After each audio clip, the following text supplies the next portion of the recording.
my darling viewers, it's Jen here at Chuck Her Joy. This time I'm doing another book haul. These are children's books that I have bought between May of 2018 and April of 2019. So a nice long span. And some of these might technically be more young adult books, but we're grouping these all together. Okay, first up I have Kirsten, an American Girl collection, or Kirsten. So Kirsten grew up in 1845 on the prairie. I have read all of these. She's one of the first American Girl dolls. My sister actually had the doll, so we had some of her accessories and stuff. I read these so much when I was little, and I really like the fact that it's the slipcover edition, which each book is bound separately, because this is how it looked when I was reading it, rather than some of the ones where they're all bound together. Although I like having them all together also. Anyway, I just love having all of Kirsten's stories. So I just love having all of Kirsten's stories. So I was excited to find these at a library book sale in pretty decent condition and just add all of it to my collection. Some of the older ones are hard to find at the library, so if I want to read them, it's better to just own them. I also found a Wishbone mystery. This is number 1, The Treasure of Skeleton Reef. Wishbone is a PBS show from like the 90s about this Jack Russell Terrier, and half the show is his like real life stuff happening with his owner and his friends, who are like older kids to like young teens. And half of it is Wishbone's imaginations about living out these stories and literature and how these different stories relate to the real life adventures that are happening. So this one's a mystery about them refurnishing a old lighthouse, and there's like a mystery and a dark secret hidden in the lighthouse. I haven't read it yet, but I love Wishbone. So I own like 3 of these now because they didn't really survive 5 kids when we were little.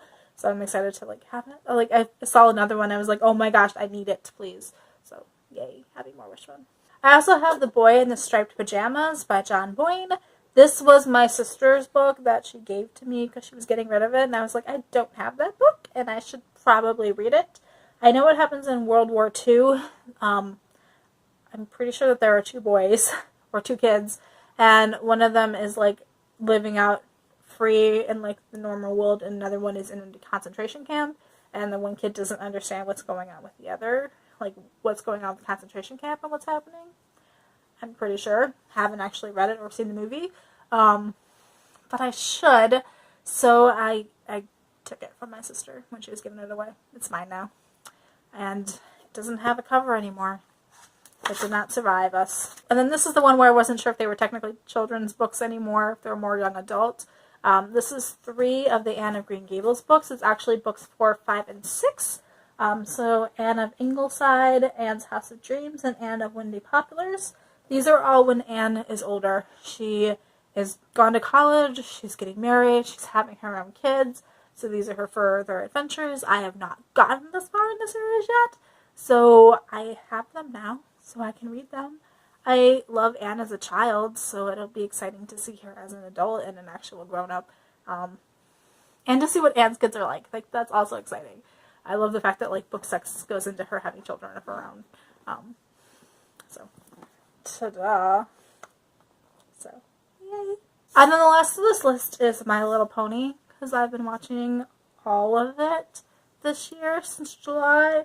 So I have also found the books and the comics. The first 4 I got for $1.25 each, because they were closeout at my grocery store, and I was like, My Little Ponies, yes, please. So the first 2 are Daring Do and the Marked Thief of Marapore, and Daring Do and the Eternal Flower. So in the My Little Pony universe, Daring Do is their answer to Indiana Jones. She goes on all these adventures to save these relics and uncovers these like stories, and there are villains coming after her. So these are the first 2 books in a trilogy. These are books that exist within the My Little Pony universe, which I really love. Like, the main characters are obsessed with these books, and this is what they read. And so it's exciting to like have them and get to read what the main characters are reading. So I've already read and reviewed the Daring Do books, so I'll post a link to that down in the description below if you want to check it out. And then I have one of the Princess Collection books. This is Princess Luna and the Festival of the Winter Moon. Luna is one of the main leaders of Equestria. She is second in command of like the whole region. In this story, the the ponies of Equestria want to throw her a festival to let her know that she is appreciated and loved. And Luna is shy and doesn't really like attention, so she doesn't want to do this, and she goes through this convoluted plot of going into people's dreams and leaving suggestions on how to make it awful so they won't ever do it again. It's adorable and funny, and Luna is just my favorite pony. She's awesome. And then I also have Equestria Girls, the Friendship Games. I'm pretty sure that this is just a novelization of the Friendship Games episode special. So the one that I was probably least excited about, but also I only paid $1.50 for it, so I'll give it a chance, and if I don't like it, I will just give it to a library book sale and let somebody else read it. But the other ones, super excited about the other ones. And then I've also been buying the My Little Pony comics, sort of piecemeal, sort of. So I have issues 58, which features Fluttershy going looking for this mysterious magical flower that she reads about. I think it's Miss Main's journal, so that's exciting. Issue 71, which is Halloween. I love Halloween so much, so of course I picked up the Halloween issue. And then issue 72, which is my all-time favorite My Little Pony comic. This one has Applejack trying to figure out one of her mom's recipes, which lists love as an ingredient, and Applejack and her siblings go around talking to the other ponies who knew her parents to find out what love might have been, and it's amazing. So sweet. So if you love the Perfect Pair episode, check out 72. And then I have 75 and 76, which honestly I haven't read yet, but I started a subscription to My Little Pony at this point, so from now on I will have My Little Pony comics, hopefully. So issue 75 is a double issue, which I haven't read yet, and I think it ends on a cliffhanger too, which is why I didn't read it. So I haven't read it yet until I could get the next issue, and now I just haven't read it. I don't know if this one continues on or not. I don't like reading story arcs and not knowing the ending. This one is also to be continued, so I'm going to need issue 77 to find out what happens next. So I own them, just haven't read them yet. Finally, the last of my haul is the My Little Pony Nightmare Nights comics. I have issues 1 through 5, so the entire run of this miniseries. These see the ex-villains who have become good guys grouping together and trying to save the day. So there is a problem.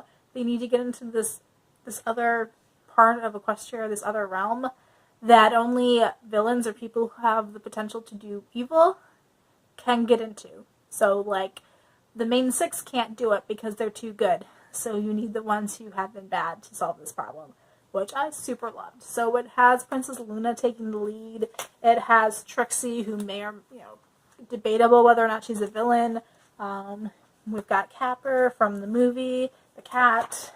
There's Trixie.